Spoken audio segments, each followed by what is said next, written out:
आज की कहानी का नाम है स्वर्ग नरक किसने देखा। एक बुजुर्ग महिला की मृत्यु हो गई। यमराज उसे लेने आए। महिला ने यमराज से पूछा, आप मुझे स्वर्ग ले जाएंगे या नरक। यमराज बोले, दोनों में से कहीं नहीं। तुमने इस जन्म में बहुत ही अच्छे कर्म किए हैं, इसलिए मैं तुम्हें सीधे प्रभु के धाम ले जा रहा हूँ। बुजुर्ग महिला खुश हो गई और बोली, धन्यवाद, पर मेरी आपसे यह विनती है, मैंने यहाँ धरती पर सबसे स्वर्ग और नरक के बारे में सुना, बहुत सुना है। मैं एक बार इन दोनों जगहों को देखना चाहती हूँ। यमराज बोले, तुम्हारे कर्म अच्छे हैं, इसीलिए मैं तुम्हारी यह इच्छा पूरी करता हूँ। चलो, हम स्वर्ग और नरक के रास्ते से होते हुए प्रभु के धाम चलेंगे। दोनों चल पड़े। सबसे पहले नरक आया। नरक में बुजुर्ग महिला ने ज़ोर ज़ोर से लोगों को रोने की आवाज़ सुनी। नरक में सभी लोग दुबले पतले और बीमार दिखाई दे रहे थे। महिला ने एक आदमी से पूछा, यहाँ आप सब लोगों की ऐसी हालत क्यों है? आदमी बोला, तो और कैसी हालत होगी? मरने के बाद जब से यहाँ आए हैं, हमने एक भी दिन खाना नहीं खाया। भूख से हमारी आत्माएं तड़प रही हैं। बुजुर्ग महिला की नज़र एक विशाल पतीले पर पड़ी, जो कि लोगों के कद से करीब 300 फीट ऊंचा होगा। उस पतीले के ऊपर एक विशाल चम्मच लटका हुआ था। उस पतीले में से बहुत ही शानदार खुशबू आ रही थी। बुजुर्ग महिला ने उस आदमी से पूछा, इस पतीले में क्या है? आदमी मायूस होकर बोला, ये पतीला बहुत ही स्वादिष्ट खीर से हर समय भरा रहता है।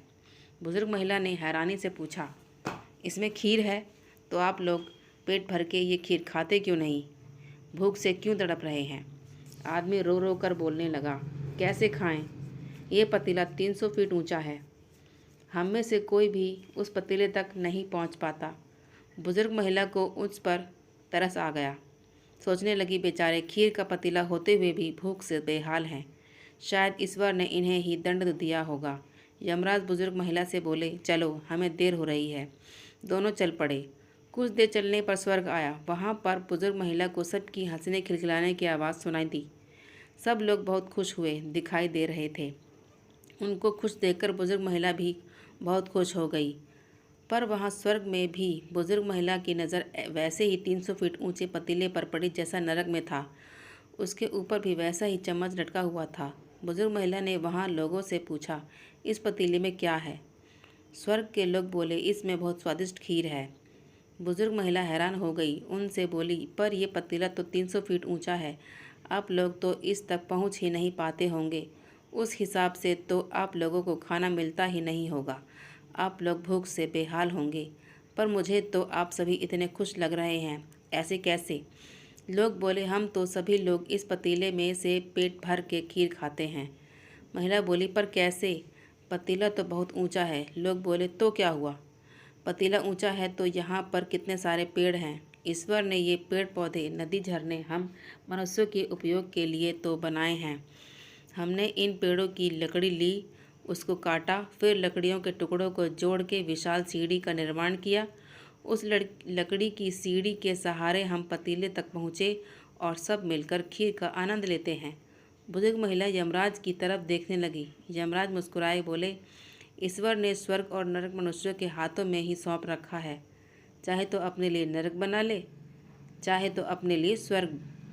ईश्वर ने सबको एक समान हालातों में डाला है।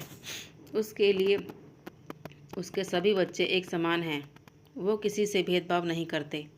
वहाँ नरक में भी पेड़ पौधे सबके सब थे, पर वे लोग खुद ही आलसी हैं। उन्हें खीर हाथ में चाहिए। वो कोई कर्म नहीं करना चाहते, कोई मेहनत नहीं करना चाहते, इसीलिए सब भूख से बेहाल हैं। यही तो ईश्वर की बनाई इस दुनिया का नियम है। जो कर्म करेगा, मेहनत करेगा, उसी को मीठा फल खाने को मिलेगा, अर्थात स्वर्ग। एवं नरक आपके हाथ में ही है। मेहनत करें, अच्छे कर्म करें और अपने जीवन को स्वर्ग बनाएं। अगर आपको यह कहानी अच्छी लगी है तो प्लीज़ हमें लाइक करें, सब्सक्राइब करें और शेयर करें। Thank you.